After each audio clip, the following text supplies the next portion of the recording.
ताज़ा तरीन अपलोड्स की नोटिफिकेशन हासिल करने के लिए हमारे चैनल को सब्सक्राइब करें और साथ में दिए गए घंटी के निशान को दबाना ना भूलें। बाली का सुग्रीव को सीख देना। इतने में अमरेंद्र तनय बाली ने आंख खोलकर अवर्णनीय बने स्त्री के शोक, उससे अधिक बने अंगद के शोक आदि सब कुछ देख अर्कज को देख कहा, हे भानुज, सप्रयत्न राम के हाथ आज तुम्हारा प्रतिशोध भर आया, जिसे सारे भुवन जान गए। क्षिति पृथ्वी पर राजाओं की कृपा का विश्वास नहीं करना चाहिए। मन से उस पर विश्वास कर, न बिगड़कर असावधान न बनकर व्यवहार करो। अब आगे श्री राम से की गई प्रतिज्ञा का पालन अविलंब करो, न छोड़कर लगातार मुझसे प्रबलता से लड़कर मायावी नामक राक्षस के साहस मरने पर मेरी सहाहना कर बड़े आनंद के साथ पुरोहित इंद्र ने पूर्व काल में यह मान्य हेमा मालिका दी थी। इसे तुम धारण करो। इस कपिराज्य पद के लिए यह चिन्ह के रूप में रहेगा। इस अंगद के शोक का निवारण करो, उसका मुझ जैसा पालन कर मुझे भुला दो। यह तारा हमारे सुसैन की पुत्री है, यह जैसा पालन कर धीसारा बुद्धिमती है। इसकी बुद्धि मंत्रणा के अनुसार आचरण करते में नहीं रहेंगे। इस मालिका रत्न को ग्रहण करो। ऐसा कहते हुए शोक से अनवत ग्रीवा वाले सुग्रीव को बुलाने पर उसने भी रघुराम का आदेश प्राप्त कर उस हेमदाम को अतिभक्ति से धारण किया। आनुकूल्यता से शोभित होने पर बाली ने अंगद को देखकर अपने मन में अति करुणा के उत्पन्न होने पर कहा, हे कुमार, तुम शोक त्यागी सुग्रीव के रहते शोक करने की क्या आवश्यकता है। नलिनाप सूर्यपुत्र सुग्रीव मेरी अपेक्षा तुम्हें लालित्य की अधिकता से उपपाल लालन करेंगे। सुग्रीव जहाँ सूरता दिखावे वहाँ तुम अग्री बनकर रहो। तुम्हें चिरतर कीर्तियाँ प्राप्त होंगी, क्रम से उर्तर सीख तुम्हें प्राप्त होंगी। तुम्हें किष्किंधा का राजा बनाकर अपूर्व रूप से देखने का पुण्य मैंने नहीं किया है। अब मैं अनिमिषपुर को जाऊंगा। ऐसा कहकर प्रेम से रघुराम को देखकर कहा, हे राम, अधिक शोभा से मेरा सुग्रीव के साथ लड़ना अंत में मेरे लिए पत्य ही सिद्ध हुआ। सोच देखने पर अंगद अबल है, वह कुछ भी अपराध करे तो उन्हें चतुरता से स्वीकारो, क्षमा कर दो।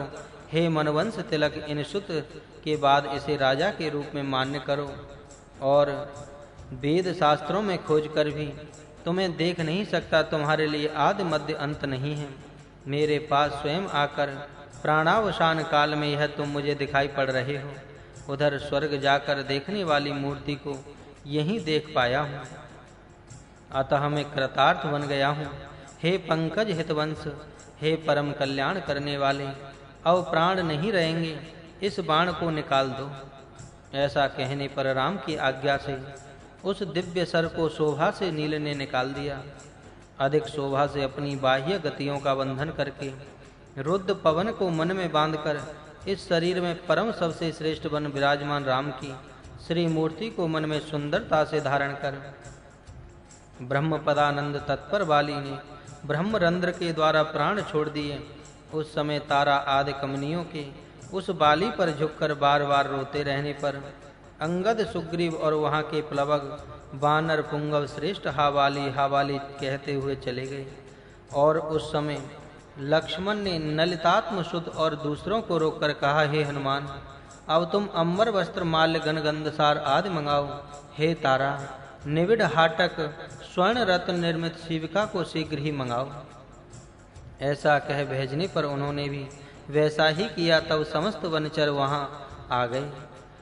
तारा आदि स्त्रियों के अधिक शोक का दिननाथ सुत ने क्रम से निवारण किया। इस बीच रघुराम की आज्ञा प्राप्त कर बाली के लिए परलोक वैदिक क्रियाएं, उत्तर क्रियाएं करके उस दशरात्र के शेष कृत्यों को भासुर गति से पूर्ण कर परिशुद्ध होकर अंगद, हनुमान आदियों के साथ सुग्रीव ने ठीक ढंग से श्री रामचंद्र जी के दर्शन किए। विपुल हर्ष के विराजित होने पर तब कपिनायकों से राघव ने यूं कहा, आप लोग अब मेरी आज्ञा को मानकर जाकर श्री रम्यता से किष्किंधा को अलंकृत कर सुस्थिर कपिराज के सिंहासन पर शोभा से सुग्रीव को पट्टाभिषिक्त कर उसी समय शोभा से संगद को युवराज के पद पर पट्टाभिषिक्त कीजिए। ऐसा सुंदर ढंग से बोलने पर विलंब न कर वानर सेनापति एक साथ मिलकर तब किष्किंधा आए।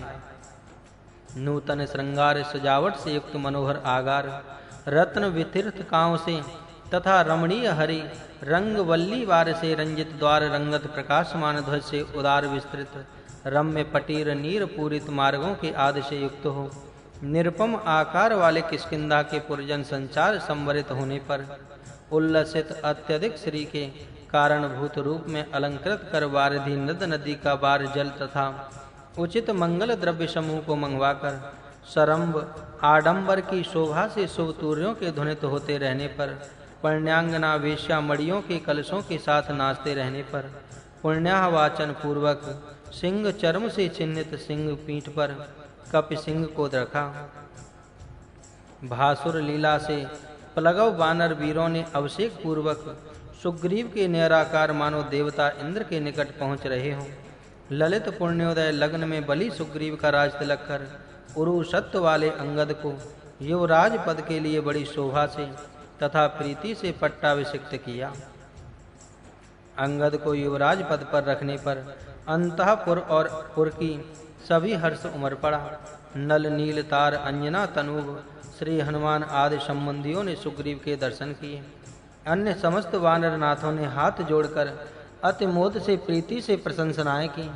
तब सुग्रीव उदात्त संपत्तियों से अत्यधिक उत्कर्ष को प्राप्त कर आनंद सौंदर्य को प्राप्त कर वनचर बल समूह के साथ झट से आकर घन रत्न कोटियां उपहार में देकर अनंतर शोभा से उस रामचंद्र के चरण कमलों में भक्ति से प्रणाम कर हाथ जोड़कर अति प्रेम से खड़ा हो गया। भानुनंदन ने परम सम्मोद से कहा, यहाँ रहने का क्यों? हे विश्वलोकेश, अब मेरी नगरी में पधारिए। ऐसा कहने पर सुग्रीव के मुख कमल को देखकर प्रीति से राघव यूं बोले, तपस्वियों को नगरों में रहना नहीं चाहिए। हे तपनज, हमें किष्किंधा में नहीं रहना चाहिए। पृथ्वी पर आषाढ़ मास आ गया है। अहेतुओं शत्रुओं पर जाने के लिए, आक्रमण करने के लिए अब अनुकूलता नहीं है। मैं इन भनूत, तुम इस वर्षा काल में जाकर किष्किंधा में रहो, फिर शरत काल में सप्रयत्न शोभा से शत्रु पर जाएंगे। ऐसा कहकर सम्मान कर उसे विदा कर अनुजन्म के साथ उस स्थान को छोड़कर वसुदेव श्री राम उस माल्यवंत पर्वत पर पहुंचकर कुसुम कोमली श्री सीता के गुण व असमान रूप विलास को गिनते सोचते हुए असमान शौकार्त हो रहे।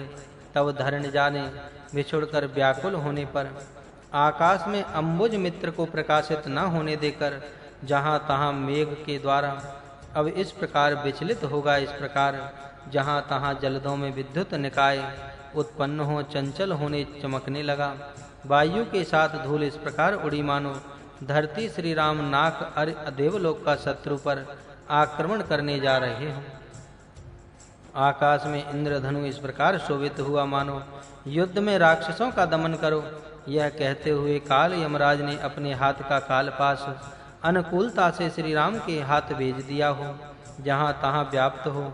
उन्नत ध्वनियों से समस्त आकाश को फोड़ देते हुए मेघ इस प्रकार गर्जन करने लगे मानो देवताओं के राम के लिए सेना के रूप में निकल पड़ने पर इस प्रकार पड़ी मानो वर्षा काल रूपी पुरुष के हाव भावों के उत्कर्ष के साथ आकाश लक्ष्मी से भेंट संभोग करने पर हारों के मोती टूटकर गिर रहे हो।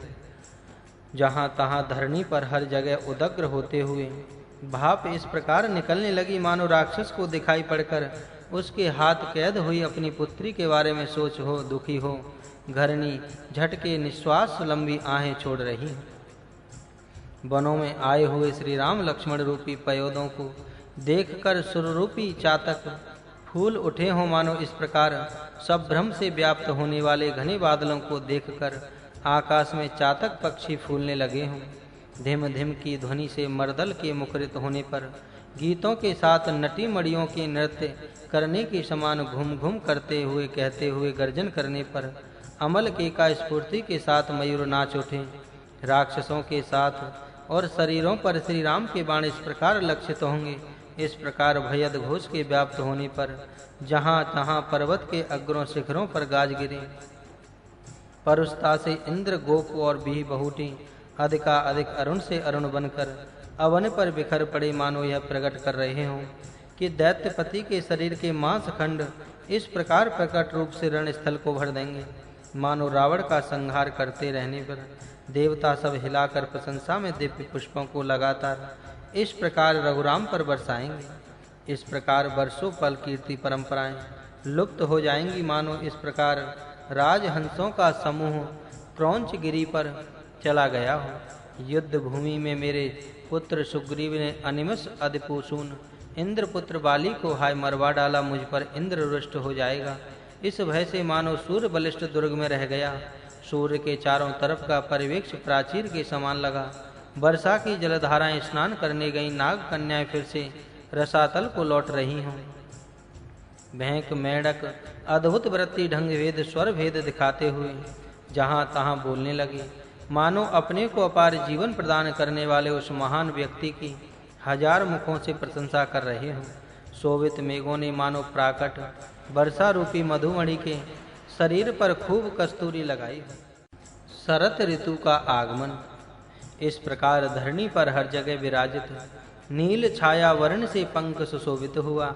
वारासी समुद्र में मिल जाने पर राम की घोर बाणाग्नि से तप्त हो शोभा से रहित होने की बात सोचकर समुद्र में जाने से डरकर मानो बाढ़ आगा पानी जहां तहां शीघ्रता से तालाबों में ठहर गया हो। लोक कंटक दैत्य को भीतर रख लिया। अब काकुस्थ ठहर गए, तुम पर बांध पुल बंधवाएंगे, मानो यह कहते हुए भंवरों के साथ निवेदन करते हुए शीघ्रता से शब्द करते हुए बहते हुए और बड़ी बड़ी नदियां समुद्र में जा मिली। तब अवनि पर सर्वत्र वर्षा समाप्त हुई। जहां तहां आकाश पर के अब्र मेघ छट गए। होश में आकर समस्त दिशाओं के किरणों से निष्पंक हो अधिकमान शोभायमान हुई। अधिक सुंदरता से सरोवरों में कमल शोभित हुए। मद कर मस्त हाथी फूलों को दांतों से खोदकर मजाक करने लगे। नक्षत्र तथा चंद्रिका में रात्रि सुशोभित हुई। राजहंस सरोवरों में रहने आ गए। मृणालों का भक्षण कर मन में सराहा। ईख तथा राजन एक प्रकार का धान्य के खेतों में फसल अधिक हुई। ब्रखव यूथ समूह ने गर्जन किया। समस्त कालुष्य से रहित पर निर्मल जलद शोभित हुए। समस्त नदियां जल के कम हो जाने से पैदल पार करने योग्य बन गईं। तब उससे पूर्व ही शरद के आगमन से पहले ही श्री हनुमान जी अर्कस से मिलकर बोले, हे शरद काल, अब शरद काल का आ गया है। अब श्री राम का कार्य करना चाहिए। यह और न कहकर कहानीबाजी न कर समस्त वानर राजाओं को बुला भेजो। ऐसा कहने पर रविसून सुग्रीव प्रसन्न हो। तभी सेनापति नील से कहने लगे, हे नील, जाओ और सप्रयत्न आज्ञा देकर भेजा कि विविध पर्वत सरित द्वीपों के अधिपतियों तथा प्लग गोलांगुल भल्लुकपतियों को बुलाओ। उनमें से एक भी न आवे तो मेरे आदेश का पालन करो। दंडित करो। यहाँ अनुज की सहायता तथा सांत्वना देते रहने पर व्याप्त व्यथा से वर्षा काल बिताकर शरद काल होने पर राम भूवर ने कोमली सीता के बारे में सोचकर मन में इच्छाओं के उत्पन्न होने पर मदनातुर हो मन में अधिक भ्रमित हो उदयाद्रि पर स्थित उड़ू राजचंद्र को देख कहा, यह कैसा उत्पात है, यह कैसा विधान है, यह क्या इस रात को सूर्य का उदय कैसे हुआ, मेरे शरीर का ताप दुगना होने लगा। हे लक्ष्मण, मुझे पेड़ की छाया में पहुंचा दो। ऐसा कहने पर लक्ष्मण ने कहा, हे जननाथ, यह तो चंद्र है, अर्क सूर्य नहीं है। वह देखो हरिण लांछन चिन्ह। ऐसा लक्ष्मण के कहने पर हरिणाक्षी तो गई, कहते सीता का नाम ले राम मूर्छित हो गए। इतने में अनुज के दशरथात्मज श्री राम को शिष्य रो पचाकर होश में लाने पर फिर विवेक धारण कर मनुज वल्लभ ने कहा, इस अवसर पर अब लंका पर आक्रमण करना चाहिए। देखा सौमित्र, जलजाप सून सुग्रीव ने क्या कहा। क्या कहकर वर्षा काल बिताकर आने की बात कही। वर्षा बीत गया, उसका आना नहीं हुआ। मेरे हाथ किए गए समस्त उपकार को मन को भुलाकर उन्मत्त हुआ है। शायद तारा से रथ केल में लगा हुआ है, शायद उस राज्य में मत्त हो रहा है। वरन मेरे कार्य की गतिविधियों के बारे में क्यों नहीं सोचता। इस कृतज्ञता को सहन कर क्यों विलंब करना चाहिए। बुद्धजन कहते हैं, मन से उपकार को भुलाने वाला, प्रतिज्ञा का भंग करने वाला, न्यायानुकूल अपने मित्र का कार्य न करने वाला सोचने पर मानवाधम है, समर्थता से वहां जाकर अर्कज को बुलाओ। बुलाने पर आने से इनकार कर घमंड से बातें करें तो यह कह आओ, युद्ध में बाली का संहार करने वाला बाण कहीं नहीं गया। जाओ, ऐसा कहने पर गर्ग को प्रणाम कर नेत्र युग्म से प्रलयाग्नि कणों के निकलने पर महान सरचाप हाथ में लिए धरती को कंपायमान करते हुए लंबे लंबे डग भरते हुए अपने पवन शम से समस्त वृक्षों के गिरने पर कृतमति निश्चित बुद्धि वाला हो। वहां जाकर लक्ष्मण के किष्किंधा पहुंचने पर अतिभीत हो कपि इधर उधर भागने लगे। उस पुर के द्वार पर स्थित कपि तभी विकास को खोकर यह कहते कि यह कौन है। दुर्ग के द्वार पर झट से बंद कर प्लग कोट को पहरे पर रख चाहकर वह विधान झट से राजा को जताने का सोचकर अभिभीत हो भागकर हाथ जोड़कर झट तारा की परिचारिकाओं से अविलंब वह समस्त विधि बताई। उन्होंने कहा, राजा को बताने के लिए समय नहीं है। तब स्नेह से अंगद के निकट जाकर साष्टांग प्रणाम कर हाथ जोड़कर कहा, हे युवराज, विख्यात तेज वाले सुनो न, हमारे निवास स्थान के द्वार पर मुनि भेष में जटाएं वल्कल धारण कर अपने हाथ में बाण को दंड धारण कर कोई अकलंक सत्व वाला व्यक्ति अतंक संयम के समान आया हुआ है। ऐसा कहने पर अंगद ने यह निश्चय करके कि उस राम का अनुजन्म है, तारा तनुज अंगद से अविलंब आकर सौमित्र को देखा। चंडकूप से लक्ष्मण ने कहा, हे अंगद, तामर रसाप्त नंदन को मेरा आगमन समाचार बता दो। ऐसा कहने पर वह भी जाकर सुग्रीव को देखा, जो मार मनमथ के विकार सागर में अधिक मग्न बनकर सती रुमा के अधिक प्रेम से निकट पहुंचकर चरणों को धीरे से दबाते रहने पर तारा के मृदुल जांघों को तकिया बनाकर सुखी होने वाले सुग्रीव को देखकर कहा, वही लक्ष्मण हमारे निवास स्थान की दहली पर क्रोध से जलते हुए। ऐसा कहने पर मन में संशय करते हुए मंत्रियों को बुलाकर वितर्क सोच विचार करके यह क्या, सौमित्र के हित मैत्री को छोड़कर इस मैत्री प्रकार आने का क्या कारण है। खोजने पर भी मुझे दोष नहीं हुआ। आंजनेय ने दिननाथ सुत को समझाकर यूं कहा, उस महेंद्र कुमार वाली को युद्ध में संहार कर तुम्हें इस प्रकार कपि राज्य पद प्रदान करने वाले श्री राम के कार्य को व्यर्थ इस प्रकार काम उपभोग सुखों में भूलकर रहना क्या उचित है। इनमें संदेह का इसी कारण उग्रभाग में सौमित्र यहाँ आया है। उस वीर को द्वार पर रहने देना उचित है। लोकैक वध्य उस महान व्यक्ति को भीतर बुलाओ, सेवा करो, राम के कार्य में विचार करो, अपनी प्रतिज्ञा को पूरा करो। ऐसा कहने पर सुनकर रवि नंदन ने उसी प्रकार बुलावा भेजा। तब रामानुज भर्म सुवर्ण गोपुर से युक्त हम में सौर्ध समूह वाले विश्वकर्मा के निर्माण के चित्र कर कौशल से संपन्न कैलाश शैल संकाश समान सौध वाले कैली सरोवर से युक्त उपवन वाले देव गंधर्वों के अवतार पलंगों बानरों के आवास बने उस पूर्व में प्रवेश कर वहाँ की अनुपम वस्तुओं की महिमा पर आश्चर्य करते हुए उधर जा जाकर इंद्र के गृह की समता करने वाले वानरेंद्र के गृह में जाकर और प्रवेश कर अधिक क्रुद्ध बनते हुए अप्सरा स्त्रियों के सौंदर्य विलास की सराहना न करने वाली अर्थात उससे अधिक सुंदर सुंदरियों की उज्ज्वल शोभाएं, उनकी बीड़ा बेड़ू मृदंग आदि वाद्यों तथा भूरी भूषण रव स्फूर्ति को सुना। सुनकर अयंक यम यम आकार वाले होते हुए अति क्रुद्ध होते हुए अंतःपुर द्वार पर पहुंचकर खड़े हुए। उस आगमन के समाचार को सुनकर तब स्वयं अकेले न आकर अविलंब तारा सहित आकर उसके लक्ष्मण के कोप को, उसके रूप को अतिभय से देखते हुए अर्क नंदन ने उमड़ती हुई भक्ति से चरणों पर प्रणत होकर समुचित अर्चन करना चाहा। तो उसे देख लक्ष्मण ने कहा, अरे रामद्रोही, अरे कृतघ्न, अरे ये तेरी अर्चनाएं मेरे लिए उचित हैं। सत्यात्मा जानकी पति से कहा था कि वर्षा काल बिताकर आऊंगा, नहीं आए, वचन का भंग किया, रघुराम की आज्ञा का विचार नहीं किया, पशु बुद्धि वाले बन गए। राजा राम का वह सर जिसने बाली का संहार किया था कालाग्नि के कड़ों को उगल रहा है, वह अब तुम्हारा नाश किए बिना नहीं रहेगा। वनचर अधम मूर्ख बनकर नष्ट हो रहे हो। ऐसा कहने पर देवी तारा अतिभीत होकर बोली, हे अनग, यह अर्क नंदन आपका दास है। ये राज्य संपत्तियां, ये भोग कोटियां, भूरे भोग सामग्री सोच देखने पर आप ही की दी हुई है। मेहरनंदन सुग्रीव का आपका लगाया हुआ वृक्ष के समान है। यह आपके बैर के योग्य नहीं है। यह बात नहीं है कि अर्क सुत रण विशारद राम की आज्ञा को नहीं मान रहे हैं। इस कार्तिक पूर्णिमा तक पृथ्वी पर की समस्त कपि सेना को एकत्र करने के लिए सेनापति नील को भेजा है। स्वयं युद्ध के लिए उमड़ते साहस से बैठा हुआ है। वह रामद्रोही नहीं है, असत्यभाषी नहीं है, कृतज्ञ नहीं है, अतः आप इस पर कृपा कीजिए। ऐसा कहने पर कलुष भाव को छोड़कर नरनाथ सुत राजकुमार लक्ष्मण ने अर्चना स्वीकार की।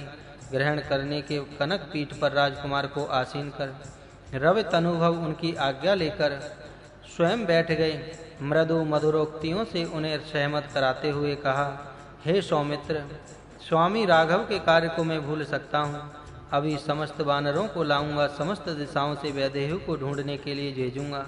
चलिए मैं आपके पीछे पीछे जाऊंगा। जिस प्रकार वाली पृथ्वी पर गिरा, जिस सर से 7 ताड़ के वृक्ष गिरे, वह सर समस्त दानवों का नाश करने के लिए, स्त्री श्री सीता को प्राप्त करने के लिए पर्याप्त है। फिर अति भक्ति से रघुराम की सेवा कर समस्त कीर्तियों के लिए सीमा बनकर मैं विराजूंगा। सुग्रीव का कपि समूहों के साथ माल्यवंत पहुंचना। ऐसा कहकर अति नीतिवान श्री हनुमान को देखकर कहा, प्रतिज्ञा के अनुकूल हमारे आवास में स्थित कपिकोट को घोषित कर प्रस्थान के लिए सन्नद्ध करो। अब विलंब करना उचित नहीं है। अब हमें राजा राम के दर्शन करने जाना है। ऐसा कहकर सभ्रम के उमड़ने पर तब तरणी नंदन ढंग से तारा राध सतियों को विदा कर आया और शोभा से समस्त दिशाओं में स्थित होकर कपियूथ पतियों की सेनाओं को बुलाकर प्रयाण प्रस्थान कर पृथ्वी आकाश और दिशाओं को विदीर्ण करने वाली प्रस्थान भैरी को ध्वनित कराया।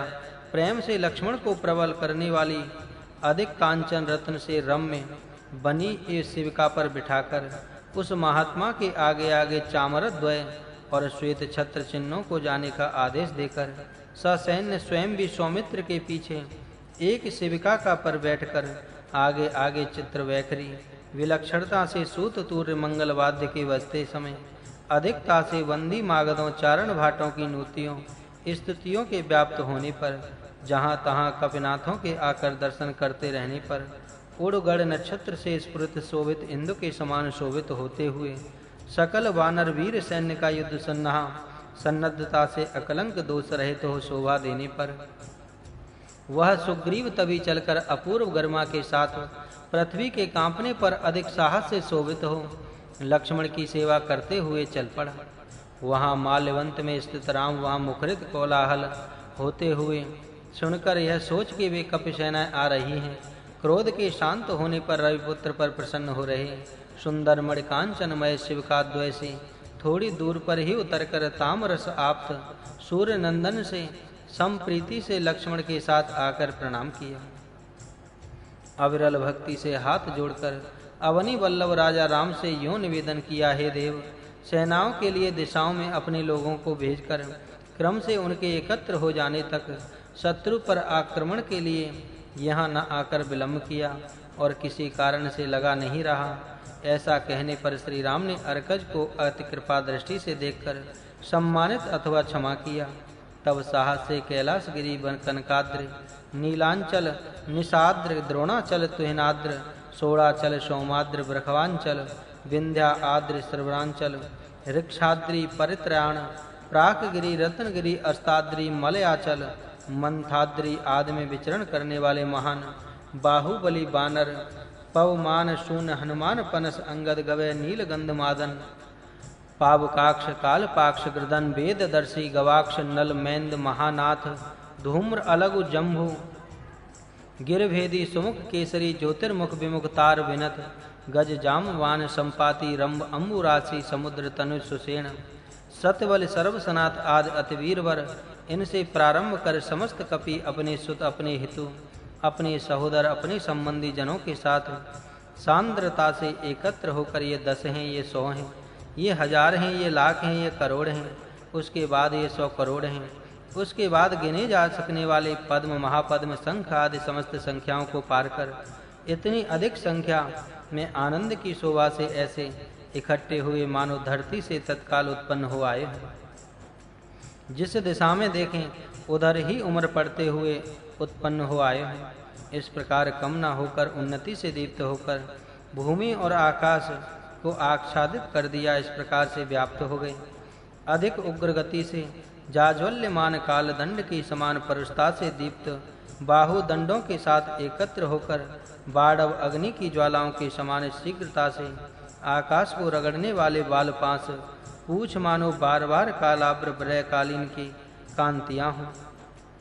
इस प्रकार शरीर से दीप्त होने वाली उग्र दंष्टाएं शोभायमान प्रलय काल के आदित्य बिंब के समान प्रज्वलित मुख गहवर चंचल मुख के समुद्र के विपुल कलोल घोष के समान गरजने वाले उमड़ते सिंहनाद इस प्रकार की सेनाओं को साथ लिए हुए आने वाले प्लव बल्लभों वानर राजाओं के महत्व को देखकर तब इच्छाकु तिलक राम मन में आश्चर्यचकित हो हर्षित होते रहे। उस समय सुग्रीव ने अधिपति राजा राम को देखकर कहा, हे देव, मेरी सेनाओं के आगमन के विधान पर ध्यान दिया है ना? इनमें से एक एक अकेला ही तुम्हारे कार्य को सिद्ध कर सकते हैं। ऐसा कहकर उनका बल, नाम, जन्म, जाति, सत्य संपत्तियां, तनु, वर्ण, योग्य भोजन स्थान, देश आदि का क्रम से वर्णन कर कहा, हे देव, इन वानर अधीशों से प्रत्येक आपकी पत्नी वैदेही को वह बाड़व अग्नि के मुख में पड़ी क्यों न हो, अतिवेग से जाकर उग्र गति से शोभित हो, शीघ्र ही गरज कर मृत्यु मुख लाएंगे, आज्ञा कीजिए। तब अर्कज को निकट ले भूनाथ ने आदर से गले लगाकर कहा, हे भानुज, सोचने पर बल की संपदा के कारण तुम्हारे लिए कहीं कोई असाध्य कार्य है? नहीं है। तुम्हारे पौरुष को देखकर ही तुम्हें ग्रहण किया, अपनाया है, नहीं तो क्यों अपनाता? ऐसा कहकर वैदेही का पता लगाने वाले अपने लोगों को भेजो। ऐसा कहने पर अर्क नंदन बहुत प्रसन्न हुए।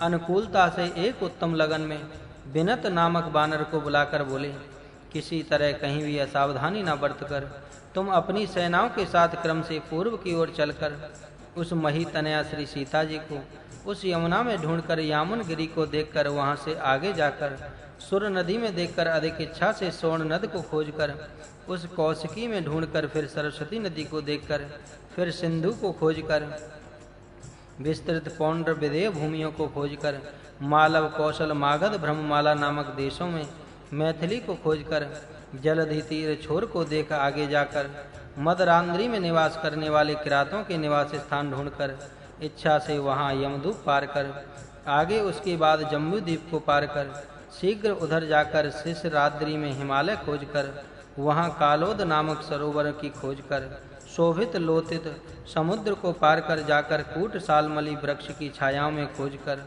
और आगे जाकर गरुणाश्रम में श्री सीता जी की खोज कर विराजमान गोश्रृंग पर्वत पर खोज कर उसके शिखरों पर निवास करने वाले मंदेह राक्षसों के समूह को देखकर वहां से दुग्ध सागर को सरलता से पार कर वहां सुदर्शन नामक सरोवर में खोजकर बड़ी शोभा से क्रुद्ध अर्णव समुद्र को पार कर जाकर महान जातरूप शिला पर्वत को खोजकर वहां सहस्त्र सिरों के साथ आसीन इंदु वर्ण वाले अनंत आदिशेष को देख प्रणाम कर लगन के साथ 14 योजन से भी आगे स्थित मेरु पर्वत पर खोजकर उस मेरु गुरु के चौतरफ घूमने वाले अर्क सूर्य को प्रणाम कर उसी प्रकार वाल खिल्य आदि मुनियों को प्रणाम कर उसके बाद उदयाद्र में खोजकर रावण के निलय का पता लगाकर समाचार लाओ रवि के न होने पर अंधकार से आवृत होने के कारण फिर पृथ्वी पर उसके आगे की भूमियों में मैं नहीं जानता, झट से तुम इस प्रकार जाकर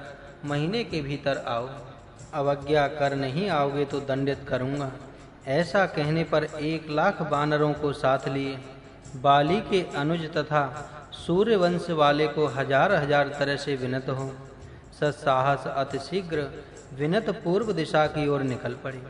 तब इन तनुभव सुग्रीव ने हितशील वाले नील हनुमान अंगद जामवान गज गंध मादन गवय गवाक्ष विजय मेंद द्विविध तार आदि को उचित रूप से बुलाकर कहा, अब आप योग्य बानरों को साथ लेकर अविलंब जाकर प्रेम से विंध्याद्रि से लेकर योत्सा नर्मदा दसारण नगर में ढूंढकर दंडकारण्य में अवश्य खोजकर बहुलता से आगे गोदावरी में अन्वेषण कर अति शोभा से वहां वेदत्रवती में देखकर स्थिरता से कालिंग निषद देशों में पता लगाकर कर्णाटक, आंध्र, चोल, इंद्र, चैर, केरल, पांड्य आदि समस्त देशों में पता लगाकर उस मलयाग्री में ढूंढकर कावेरी में पता लगाकर अगस्त्य के आश्रम में पता लगाकर उस महात्मा के दर्शन कर उसकी आज्ञा से प्रेम से ताम्रपर्णी को नदी पार कर जलद वेला किनारे पर स्थित वन स्थलियों में ढूंढकर शोभायमान उस हेमपुर में खोजकर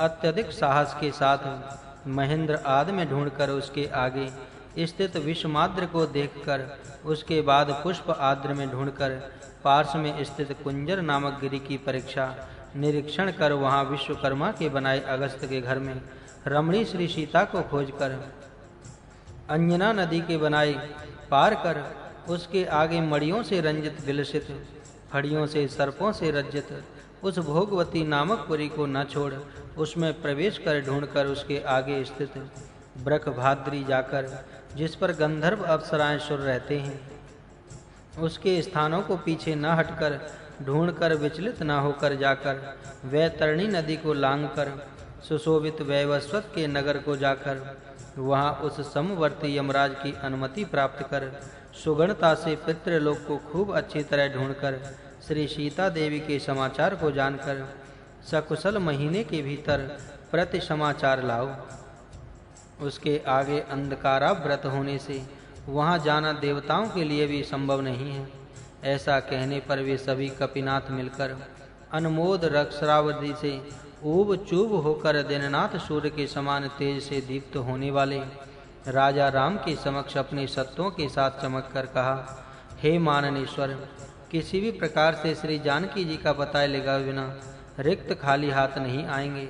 ऐसा कहने पर श्री राम हनुमान को देखकर समुचित ढंग से भावी कार्य निश्चय कर अपनी दया दृष्टि उस पर रखकर ऐसे बोले, हे अनलिज, यहाँ आओ। वह निकट बुलाकर बोले, हे अनग, तुम जनक जा का पता लगा सकोगे, तुम्हारे हाथ कार्य सफल होंगे, तुम समर्थ हो। हे पवन तनय, सोच विचार करने पर तुम्हारा बाहुबल वैसा है, यही है मेरी मुद्रिका। से श्री सीता जी को देकर मुदती सुदती नारी के चित्त के शोक खेद को दूर कर श्री सीता जी को हमारी कुशलता के बारे में बताकर श्री सीता का क्षेम कुशल बताने कर शीघ्र ही आओ। श्री राम जी का श्री हनुमान जी को मुद्रिका देना। प्रभु श्री राम ने श्री हनुमान जी को बुला करके अंगूठी दी और देने पर अलिनंदन हनुमान जी उसे अपने मस्तक पर धारण कर शोभा से उदयाद्र के अपने श्रृंग शिखर पर दिनमणि सूर्य को धारण कर अधिक शोभित होने के समान शोभित हुए। तब श्री हनुमान आनंदित हो चलते कूदते हाथ जोड़कर बोले, हे इन कुलाधीश्वर, कितनी भी देर क्यों ना हो, जाकर श्री सीता जी के स्थान का पता लगाकर आऊंगा। सोम, चंद्र और सूर्य को पकड़ ढूंढकर भी अथवा भूमि नव अब्ध समुद्र में प्रवेश कर ही सही, इस मही पर कहीं भी क्यों ना हो, अब उस मही सुता का पता लगाकर ही आऊंगा। असमान सत्व के प्रशंसित होने पर हे वसुदेश, रावण के आवास में प्रवेश करूंगा। अब मैं जाऊंगा यह कह प्रणाम कर वायुज अंगद आदियों के साथ उधर दक्षिण को गए।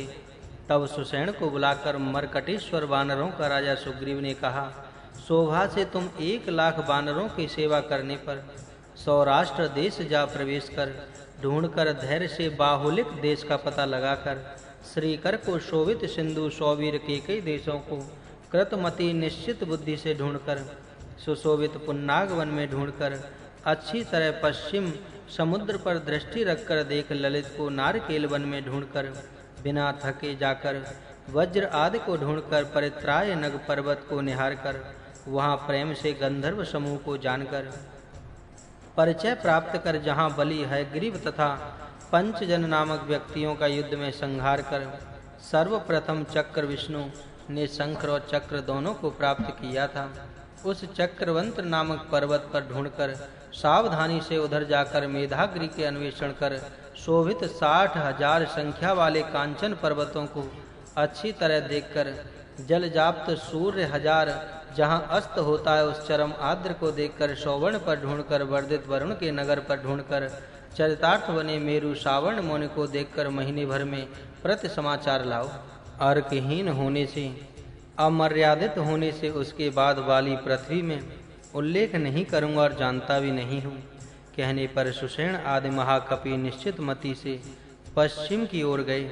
जलजाप्त सुत सुग्रीव के साथ प्रथमतः पुलिंद भूमियों में प्रवेश कर जाकर एकाग्र हो उस सौर सैन्य प्रदेश को ढूंढकर समस्त भरत भूमियों को देखकर अविलंब यवन धरणीश के देश को खोजकर सप्रयत्न कामभोज कोंकण भूमियों में देखकर न रुककर वहां जाकर हिमवंत में पता लगाकर सोमाश्रम में प्रवेश कर ढूंढकर अधिक श्री संपन्न कालाख्य शिखरी को देखकर उसके बाद सुदर्शन नामक पर्वत में ढूंढकर चाह कर उधर जाकर कनकाद्र में ढूंढकर कैलाशगिरी पहुंचकर कुबेर के वन में उस लोल नयन वाली श्री को न थक कर ढूंढकर धनद कुबेर के नगर में उसके सरोवर को अनमोद प्रसन्नता के भार से न छोड़कर देखकर वहां कुबेर से पूछकर क्रौंच आदि में तुम सब लोग अवनिजा का पता लगाकर आगे जाकर वहां मैनाक शैल को पार कर हे अनग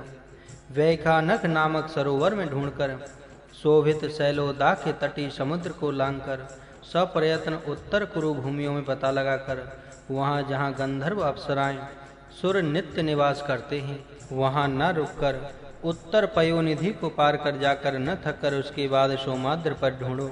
वहां ब्रह्मा भगवान शिव प्रेम से रहते हैं। अचलित अवचल गति से वहां से लौटकर 1 महीने के भीतर उर्वीश राजा राम के पास प्रकट रूप से तुम लोग प्रति समाचार लाओ। ऐसा कहने पर सतवली अवनी से विदा लेकर उत्तर दिशा की ओर गया श्री रघुराम जी अर्कज को देख कहा, तुमने इस सभी भूमियों को कब देखा है? यह सुनकर सुग्रीव ने कहा, उस दिन में बाली से डरकर उसके मेरे पीछे पड़ने पर अति शीघ्र विकल हो समस्त मही को चारों दिशाओं को मैंने देखा है। ऐसा कहने पर आश्चर्यचकित हो इन कुल वाला राम इनज सुग्रीव तथा अनुज लक्ष्मण के सेवाएं करते रहने पर वहीं कुछ समय तक रहा। उचित विधान से पूर्व पश्चिम और उत्तर में अन्वेषण के लिए जगदीश श्री राम की आज्ञा से वन गए वानर तथा जब इन रश्मियों सूर्य की किरणें पृथ्वी पर प्राप्त होती हैं वहां तक अनुपम सत्य युक्त हो जाकर कहीं भी नलिनाक्षी को न पाकर लौट आकर शोभा से रहित सभी ने पति राजा नलिनाक्षी को न पाकर प्रति समाचार सुनाया। तब श्री राम और सुग्रीव अधिक व्यथित होते हुए यह सोचते हैं कि अब आगे अंगद आदि प्रति समाचार क्या सुनाएंगे, यह कैसा विधान है। उनके आगमन की प्रतीक्षा करते रहे। तब अंगद आदि महाकपि स्पर्धा की बातें करते हुए परम हर्ष से संतत जब सत्य संपदाओं से प्रकाशित होते हुए मंत्रणा में अधिक उन्नत बने हनुमान के साथ विकल न बनते हुए रविज के कथन अनुसार प्रथम था विंध्याचल आकर वहां की गुफाओं महागहनों काननों में जहां तहां वैदेही को ढूंढते हुए चलकर वहां से शुरू कर दक्षिण को जाकर शोभित फूलों से युक्त झाड़ियों तथा वृक्षों में नदियों में गिरियों में नगरों में ढूंढकर श्री जानकी जी को देख सकने के उपाय न होने पर चिंता से संक्राम चित्त वाले हो वे धीरे धीरे झुंड बांधकर उस तरफ जाकर उस वन में प्रवेश किया जो अपनी 10 वर्षीय लाडली पुत्री के वहां चेतना शून्य हो यम की पुरी को जाने पर मर जाने पर व्यथित होते हुए पुत्री की शोकाग्नि में रत होकर दग्ध होते और रोते रहने वाले कंडू नामक महामुनि के घोर शाप वहन के कारण जलकर निर्मृग मृग रहित तथा निर्मानुष्य होते हुए रहने के लिए छाया पीने के लिए पानी के न होकर शस्य रहित जनशून्य पथ बन गया था। उस वन में प्रवेश कर अधिक थक कर भटकते हुए वहां उदक जल के लिए ढूंढ रहे थे तो वहां एक राक्षस अक्षर वानर आधियों के सामने यूं खड़ा हो गया मानो नीला मेघ हो। उसने यूं कहा, हे वानरों, उर्वी पृथ्वी पर मैं मारीच तनय हूँ, महित विक्रम वाला हूँ। देव गंधर्व कामना करके भी इस वन को जहाँ मैं रहता हूँ देखने के लिए भी डरते हैं। सभी मिलकर यहाँ क्यों आए हो? अब मेरे हाथ मरे बिना तुम लोग कहाँ जा सकते हो? ऐसा कहते हुए अधिक शर्म महत प्रयत्न के साथ वह राक्षस चिल्लाया, तब कुपित हो अंगद ने उस दैत्य के मर्म पर प्रहार किया। तब मुंह से रक्त उगलते हुआ वसुधा पर गिर पड़ा। तब समस्त वानर अनुकूल ढंग से एक महावृक्ष के नीचे थक कर बैठकर यह सोचते हैं कि पता नहीं जल कहाँ है। प्यास से व्याकुल होते रहे, एक की पता नहीं। बिलद्वार से पंक्तिबद्ध हो बड़े वेग से जल पक्षियों के जहाँ तहाँ उमड़ आते देख यह सोच कि संभवतः यहाँ जल हो सकता है, आकर सब बिलद्वार में घुस गए। घुसकर चारों तरफ देखकर विपुल अंधकार के होने पर, मार्ग के न सूझने पर धैर्य से एक दूसरे को पुकारते हुए, अनुपम सत्य वाले होते हुए उधर जाते सा रहने पर शीघ्र ही उस अंधकार के दूर हो जाने पर अपूर्व रूप से जगत अद्भुत आकार वाले एक नगर को वहां देखकर ठिठक गए। सुवर्णमय गोपुर, सुवर्णमय सौध, सुवर्णमय अट्टालिकाएं, सुवर्ण के दुर्ग, सुवर्ण के वृक्ष, सुवर्णमय पुष्प कुंज, सुवर्ण पर्वत सुवर्ण कमल से युक्त हो देखने में उस पुर के अति रम्य पुष्पक सुवर्ण और होने पर उसे सुवर्ण कमल से युक्त हो देखने पर उस पुर अति रम्य होने से उसे देख अत्यधिक चकित हो कहने लगे। प्रकट संपदाओं से युक्त होकर शोभित होते हुए भी हाय यह नगर निर्जन है। पता नहीं क्यों यह नगर ऐसा हो गया है।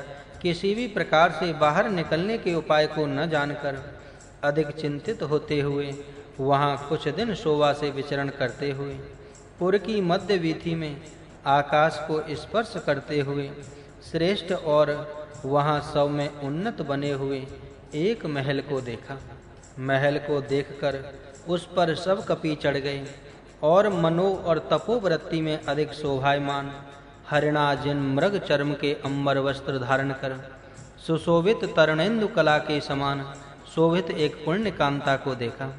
उस स्त्री को नमस्कार कर अकलंक चित्त वाला होता हुआ श्री हनुमान जी यूं बोले, हे तन्वी, तुम कौन हो? अकेले यहाँ तप करते रहने का क्या कारण है? यह पुण्य नगर किस महात्मा का पुर है? हमने इस विचित्र दृश्य को कभी नहीं देखा। ऐसा कहने पर वह कोमली हनुमान को देखकर अपनी समस्त पूर्व कथा स्वयं कहने लगी। उचित रूप से पूर्व काल में मय नामक दानवेश्वर ने लगन के साथ पद्मज ब्रह्मा के बारे में तप किया। सामर्थ्य से शोभित निर्माण करने की पटु शक्ति प्राप्त कर सुवर्ण से इस पुर का शोभा से निर्माण कर अविरल गति से हेमा नामक दिव्य वनिता से मिलकर लंबी अवधि तक यहाँ रहा। उसे वज्रधारा से आहत कर अमर वल्लभ उस तन्वी को ले गया। उस तरलाक्षी में प्रिय सखी हूँ, हमारे पिता 100 वर्षणी महित मन वाला है। उस नारी हेमा के आदेश से अति तपोनिष्ठा को न छोड़कर यहाँ रहती हूँ। मैं स्वयं प्रभा नाम वाली हूँ। ऐसा कहकर सबको कंद मूल आदि देकर संतुष्ट कर प्यास बुझाकर पूछा, हे अनग, आप कौन हैं? यहाँ क्यों आए हैं? अनिमिष देवता भी यहाँ नहीं आ सकते। बताइए आप लोग यहाँ किस विधि से आए हैं? ऐसा कहने पर सुनकर हनुमान जी ने नारी से यों कहा, अपने पिता के आदेश से श्री राम मुनिवृत्ति अपनाकर दंडक वन में प्रेम से आकर रहे। उन श्री राम की पत्नी वनराक्षी को चुरा ले जाने वाले रावण का पीछा करते आकर हम जनक जा का अन्वेषण करते जंगल के जल शून्य जल से रहित होने के कारण अधिक प्यास से अधिक थक गए हैं और एक बिल में घुसकर घन अंधकार के कारण क्षुब्ध हुए बिना दैव यत्न संयोग ने इस आश्रम में आए और बाहर निकल जाने के मार्ग को न जानकर घूम रहे हैं। धैर्य से कई दिनों से बिना किसी उपाय के विचलित हो रहे हैं। वानरों द्वारा श्री सीता माता की खोज। ऐसा कहने पर श्री राम के कार्य से आए हुए अनघ तथा पुण्यात्मा हैं, ऐसा सोच भक्ति से कहा, अब इस समय आपको क्या करना चाहिए? ऐसा कहने पर वानरों ने कहा, हमें इस विल द्वार से निकाल दो, अति शीघ्र श्री सीता जी को ढूंढने जाएंगे। ऐसा कहने पर उस नारी ने प्रसन्नता से फूल कर कहा, झट से आप सभी लोग आंखें बंद कर लीजिए। ऐसा उचित रूप से कहकर उस स्त्री ने अपनी तपः शक्ति से अति सरलता से पल भर में उन्हें बिलमुख कर ला छोड़ दिया और स्वयं चली गईं। उसके चले जाने पर समस्त कपिवीर पुंगव उस स्त्री की प्रशंसा करते हुए उधर से चलते ही गए। वे आयतन उन्नत बल वाले वहां की एक सरसी में बरजोरी जल पीकर तब सभी महेंद्र आदि गए। वहां यूं कहता हुआ अंगद दुखी हुए, इनज की दी हुई नियत अवधि समाप्त हो गई है। इन वंश वाले श्री राम की देवी वनजाक्षी श्री सीता को देख नहीं पाए। आज्ञा धुरंधर सुग्रीव हमें देख यह समझ करके आज्ञा का पालन नहीं कर सके। उसी समय झट से हमारे शरीर को बीच में से 2 टुकड़े कर देंगे, जिसकी भूपति श्री राजा राम सराहना करेंगे। अतः अब हमारा कपि राजा सुग्रीव के दर्शन करने जाना उचित नहीं है और ना बुद्धिमता है। वह स्थान अष्टदिक्पालों के लिए अभेद्य मार्ग वाला है। वह स्थान विचार करने पर पक्व फल भरित आराम उपवन वाला है। समुचित ढंग से वहाँ निवास करते रहने पर हमें जानना किसी के वश की बात नहीं होगी। ऐसा कहने पर कुछ अगचर वानर उस काम के लिए राजी हो गए।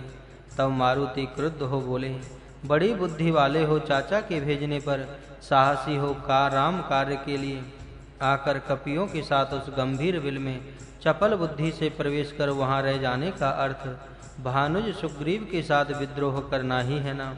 मैं नील तार नल इसके लिए किसी भी प्रकार सहमत नहीं होंगे। वानर अपने बंधु संबंधी वर्ग से बिछुड़कर तुम्हारी सेवा करते नहीं रहेंगे। सुनो, यही नहीं, वृत्रार इंद्र ने पूर्व में चाहकर अपनी वज्रहति वज्र के आघात से उस बिल का निर्माण किया। उस प्रकार के निश्चित वज्र रूपी अस्त्र समूह लक्ष्मण की अधिक शक्ति के अधीन है। बात ही बात में क्या वे इन मरकट अधमों को तुम्हें और तुम्हारी सेना का नाश नहीं कर देंगे? इन दुर्बुद्धियों को एकदम छोड़कर यह कहते हैं कि अवनिजा को देख नहीं पाए हैं। रविज के पास हम सब जाकर प्रणाम कर निवेदन करेंगे। जगत विख्यात हो वह तुम्हें और हमें क्षमा कर देंगे।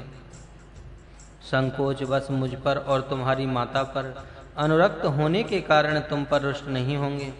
सुग्रीव के तुम ही पुत्र हो, अतः तुम्हारा राज तिलक कर देंगे।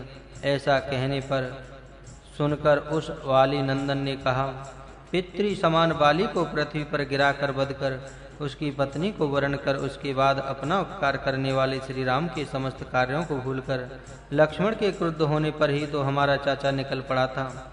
उसके हीन व्यवहार को नहीं जानते हो। वैसे कामांध वैसे कृतज्ञ का किस प्रकार विश्वास करें? ये सारी बातें क्यों? प्रभु श्री राम के कार्य को संपन्न किए बिना उस रवि सून सुग्रीव के हाथ वहां मरने की अपेक्षा यहीं मर जाना हमारे लिए उचित है। चलो प्रायोपवेश के लिए तत्पर हो जाओ।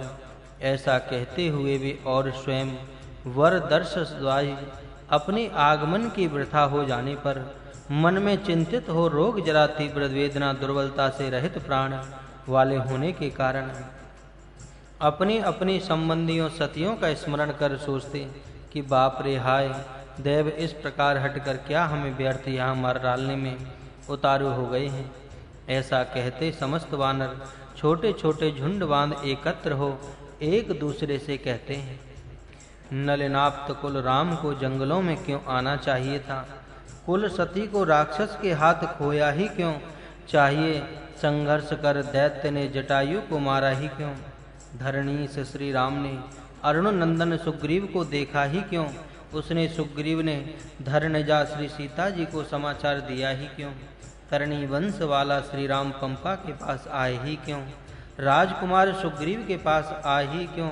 सुग्रीव उसकी संपत्ति दास बना ही क्यों? शोभा से भूवर राम से बाली को मारा ही क्यों? अधिक सामर्थ्य के साथ कपि सेना का वहां क्यों आना चाहिए? इन तनुज ने हमें इधर भेजा ही क्यों? जानबूझकर इन आफत का हमारे सिर पर आना क्यों? अचानक हमारे प्राणों का यूं जाना क्यों? हाय, इस भूमि पर केके की मांगे वर के अनुसार मानव के साथ हमारे वंश का नाश कर दिया। ऐसा कह विलाप करते करते वे थक गए। उस समय श्री संपाति नामक पक्षीनाथ जो विशाल देह वाला अत्यंत वृद्ध था, वह पंख बल के न होने पर उस पर्वत की गुफा से धीरे निकलकर धीरे से आकर मृत्यु चाहकर पृथ्वी पर लेटे हुए वन चाराधिपों को देखकर सोचा कि इस समय मुझे भगवान ने आहार की कृपा की। ऐसा सोच विचारने पर कपियों के चपलता के साथ मरण की निश्चय बुद्धि से दुखी होने पर आंजनेय से श्री अंगद जी ने कहा, यह पक्षी नहीं है, हम सबको मार डालने के लिए अदय निर्दय बन यमराज बन करके आए हैं। उस दिन जटायु ने नरनाथ श्री राम की देवी को सुविधा से चुरा ले जाने वाले रावण का सामना कर उसकी खड्ग धारा से मरकर स्थैर्य से दिव्य पद को प्राप्त नहीं किया था। श्री राम के कार्य के लिए हमें अपने प्राण इस पक्षी को देना समुचित ही है। ऐसा कहने पर उस बात को सुनकर अरुण तनय संपाति ने शोक से गदगद कंठ वाला होते हुए उन कपि वीरों के निकट जाकर कहा, हे कपियों, आप किधर से आए हैं? वह जटायु मेरे लिए लाडला भाई है। वह जटायु और मैं अरुण के पुत्र हैं। निश्चित उग्र नख वाला, मान्य गुफा जैसे मुख वाला, दशरथ का सखा, स्वतंत्र मुखी और सुखी है वह क्यों मरा? ऐसा कहने पर बाली सुत ने सब कह सुनाया। सब कुछ अच्छी तरह जानकर अधिक शोक कर मन में अधिक व्याकुल होता रहा। तब वनचरों बानरों ने उसे उठाकर निकट में स्थित पयोद समुद्र के पास पहुंचाया। उसमें संताप के साथ स्नान कर आकर विपुल शोक से बेहवल्लभ कपियों से अपनी पूर्व कथा बताने लगा। चंचल गतियों से जटायु और मैं पूर्व काल में कैलाश गिरी पर साथ मिलकर रहते थे। अधिक जव वेग सत्व और पराक्रम से प्रकाशित होकर सप्रयत्न हम दोनों ने स्पर्धा कर उड़वीर थी। आकाश में दोनों एक एक दिन प्रातः काल सधैर्य उड़कर साथ साथ जाकर क्रम से वहां दिन दहाड़े दोनों झन मंडल में पहुंच गए। उग्रांशु सूर्य की किरणों के जहां तहां लगकर उग्र बजने वाले पर झट से जटायु के जलने पर सुरक्षा के लिए उसे अपने पंखों से घेर लेने के कारण मेरे पंख जल गए। पंखों के जलने पर समस्त विकास को खोकर इस आश्रम में मैं गिर गया। नहीं जानता कि वह पक्षीनाथ जटायु कहाँ चला गया। यह बात आज तुमसे सुनी है। कानों से यह सुनकर हीन बीन तथा पक्ष रहित होने के कारण ऐसे ही पड़ा हुआ हूँ। पूर्व के समान मेरे पंख होते तो दक्षता के साथ मेरे सहोदर के वध का बदला लेने जरूर श्री रामचंद्र जी की देवी श्री सीता जी को सपरोस ला सकता था। केवल बातों से क्या लाभ? ऐसा कहने पर सुनकर बल्लूकनाथ ने उस वायु तथा अंगद आदियों के फूलने पर प्रसन्नता से यूं कहा, उस जटायु के तुम्हारे अनुज होने पर इन लोकों में कौन तुम्हारा सामना कर सकता है? ऐसे स्थान नहीं है जिन्हें तुमने न देखा हो। यह बताओ कि रावण ने अब ऐसे स्थान रघुराम की देवी को कहाँ छिपा कर रखा है? ऐसा कहने पर संदेह को दूर करते हुए संपाति बोले, दुर्दम पराक्रम वाला महान सुपार्श नामक मेरा तनुभव पुत्र अति भक्ति युक्त होकर पंख जलकर इस विधि पड़े हुए मुझे आवश्यकता अनुसार आहार ला देता है। उसके एक दिन मुझे अनशन आहार न लाकर देने देर से आने पर मैंने पूछा, देरी क्यों की? उसने कहा, हे पिताजी, मैं तुम्हारे लिए उपहार ढूंढने आतत गति से महेंद्र आदि के समुद्र तीर मार्ग पर देर तक टोह में बैठा रहा। तब उस रवि प्रभा समान अंगना स्त्री को लेकर काजल के महापर्वत के समान दिखने वाला एक व्यक्ति औद्वैत्य से लाकर मेरे उससे प्रिय बातें कहकर मार्ग देने पर शीघ्र चला गया। तब वहां के सभी मौनी मुझे देख प्रसन्न होते हुए बोले, आज तुम मृत्यु मुख से बच गए। वह आतंक यम समान रावण असुर है। बंदी बनाकर वह लंका को श्री राम की देवी को अप्रत्याशित रूप से ले जा रहा है। इसी से देरी हुई है, ऐसा उसने कहा था। संदेह क्यों?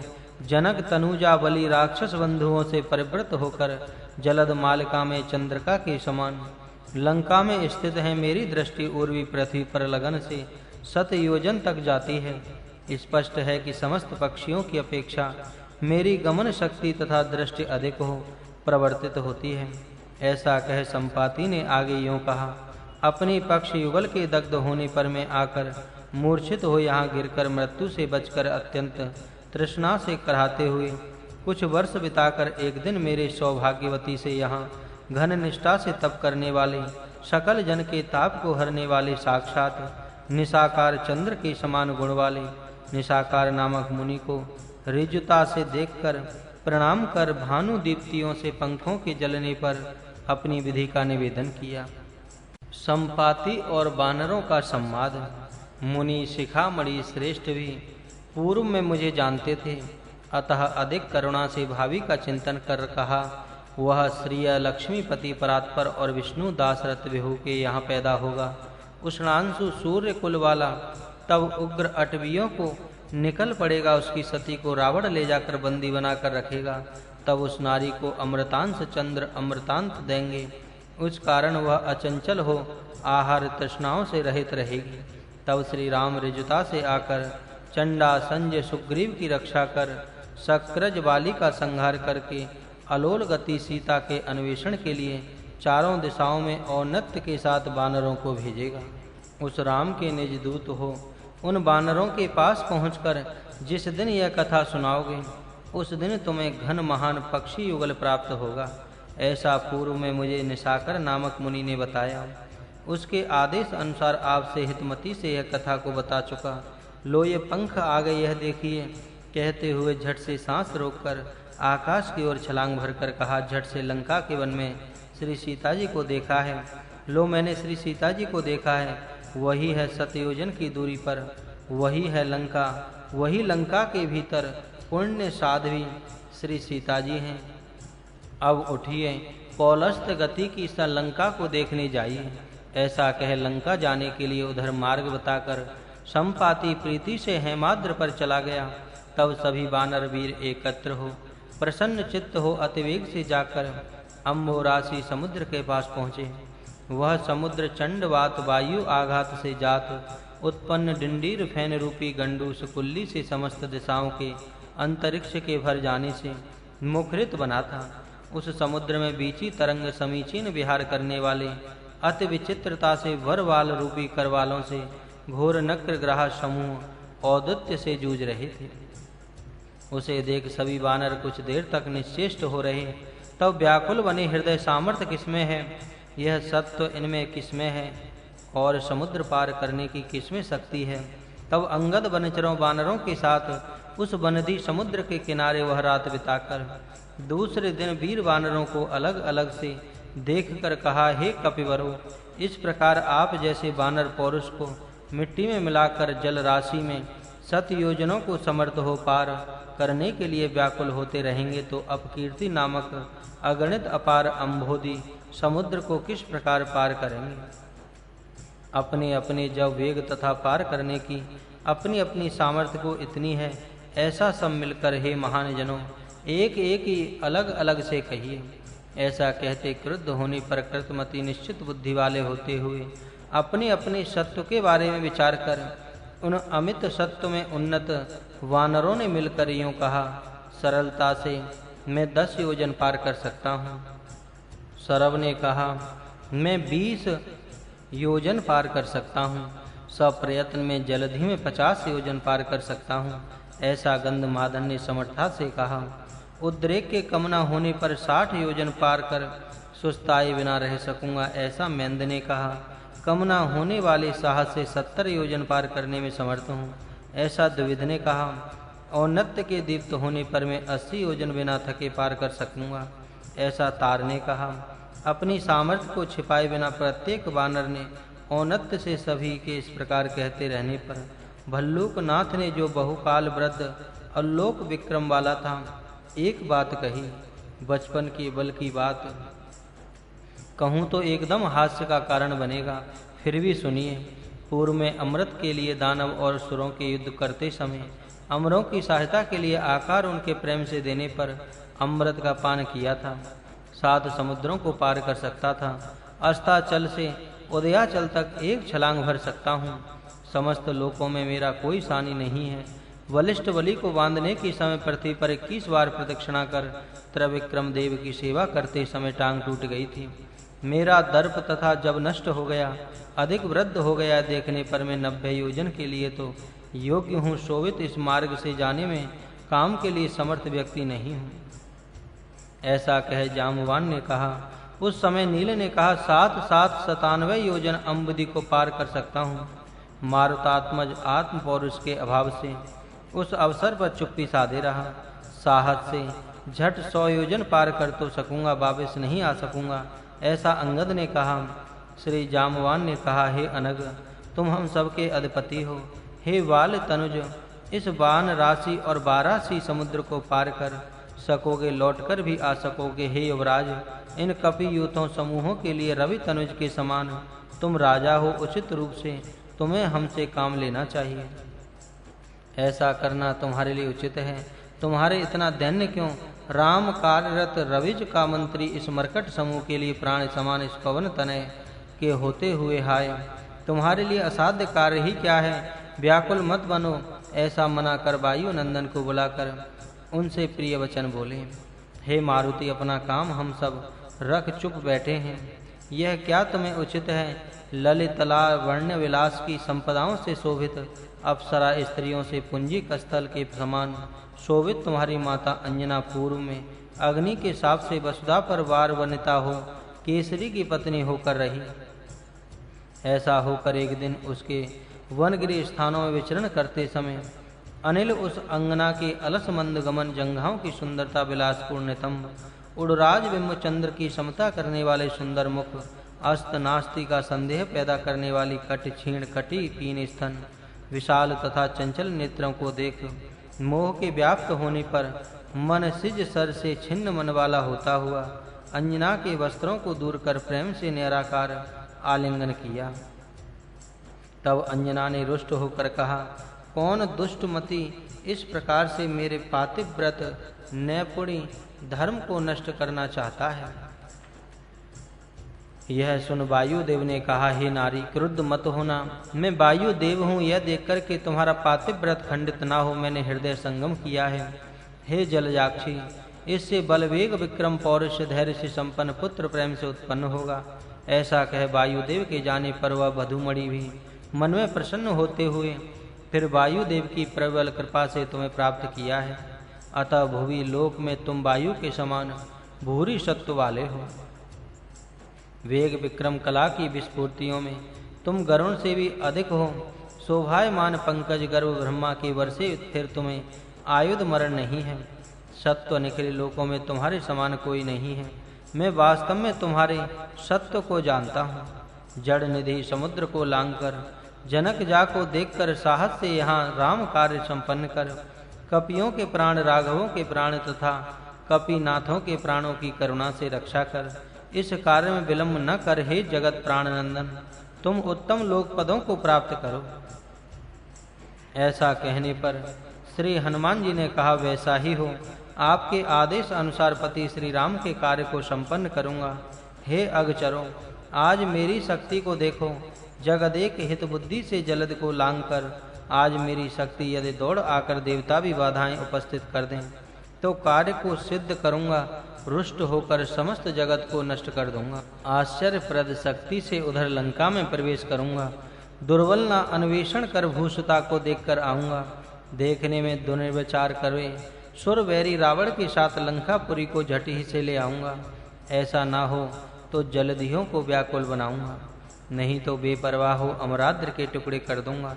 नहीं तो पृथ्वी को चकनाचूर कर दूंगा। नहीं तो सप्रयत्न मृत्यु का ही संहार कर दूंगा। नहीं तो समस्त द्वीपों को सोध डालूंगा। नहीं तो अधिक शक्ति से लंका पहुंचकर वहां के समस्त दुष्ट असुरों का वध कर दूंगा। नहीं तो सृष्टि को अंधकार में बनाकर नष्ट कर दूंगा। ऐसा कुछ नहीं करूंगा तो खाली हाथ में आपके पास लौटकर नहीं आऊंगा। ऐसा कह निश्चय कर महेंद्राद पर चढ़कर मानो उदधियों के साथ लगकर सृष्टि को निगलने पास आए हों। प्रलय काल का काल पुरुष हो श्री हनुमान जी झट त्रिविक्रम बने विष्णु की तरह आसमान देह वाला हो।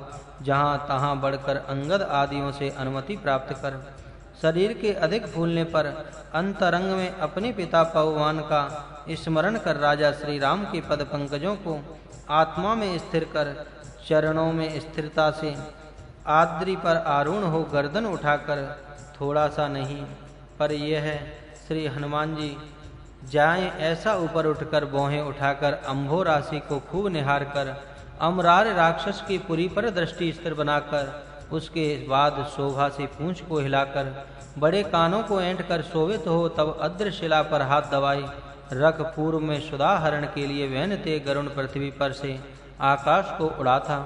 इस तरह पवन मान पुत्र पटु जब के साथ लांग उठा।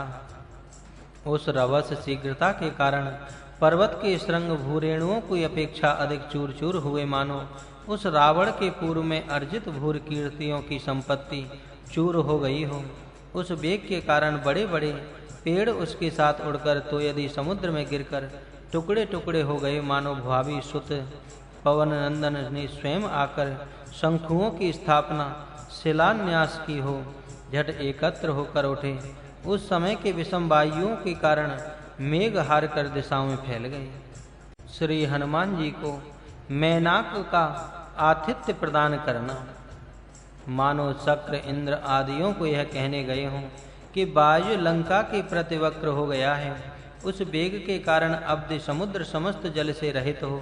उस ओर का पाताल दिखाई पड़ा, मानो अम्बोधे समुद्र मारुति को यह बता रहा हो कि जनकजा को लाकर मेरे जल के भीतर नहीं छिपा रखा है।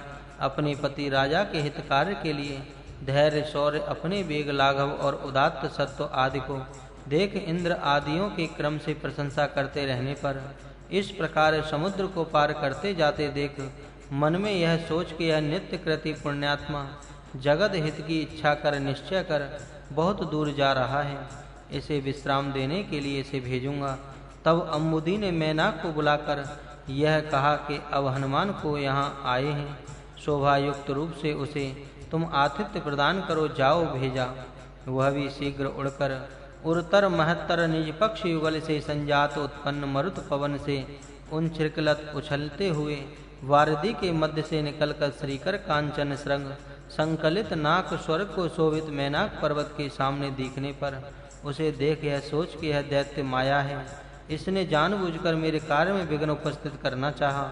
हुआ तो क्या अपने दर्प की अधिकता इसका दमन कर दूंगा। उद्धत कर होकर वर वज्र अपने दर्प की समान कठिन वक्ष से झट भीतर करते हुए और श्री हनुमान जी पर लगने पर पवन के भंवर में फंसे पके पत्ते के समान स्थिरता और धैर्य को खोकर गोल घूमकर मनुष्य को दिखाई पड़कर मैनाक पर्वत ने अनिल नंदन को देख प्रेम से कहा, हे अनिलज, मैं तुम्हारा अपकार करने वाला नहीं हूँ, बस वन राशि समुद्र के भेजने पर आया हूँ। उस महात्मा के कहने पर कि तुम्हें आतिथ्य दूं आया हूँ। पूर्व काल में समस्त पर्वतों के पंख होकर उसके गर्वित हो विचरण करने पर आखंडल इंद्र रुष्ट होकर वज्र धारा से एक बार पंख काट डाले। तब आपके पिता पवन ने मुझे निहार कर सरलता से इस लवण बुंदी से डुबोकर मेरे पंख बचाकर रक्षा की। अतः मैं आप ही का हूँ, अन्य नहीं हूँ। मैं श्री सीता चलांगरणी हिमालय का पुत्र हूँ। मैं मैनाक हूँ। तुम मुझ पर उत्पन्न फल फूलों से तृप्त होकर थकावट दुख को दूर करके हे पवन कुमार अधिक सामर्थ्य की अधिकता से तुम लंकापुरी को जाओ। ऐसा कहने पर वह महाबली बोला, विश्राम करने का अब अवसर नहीं है।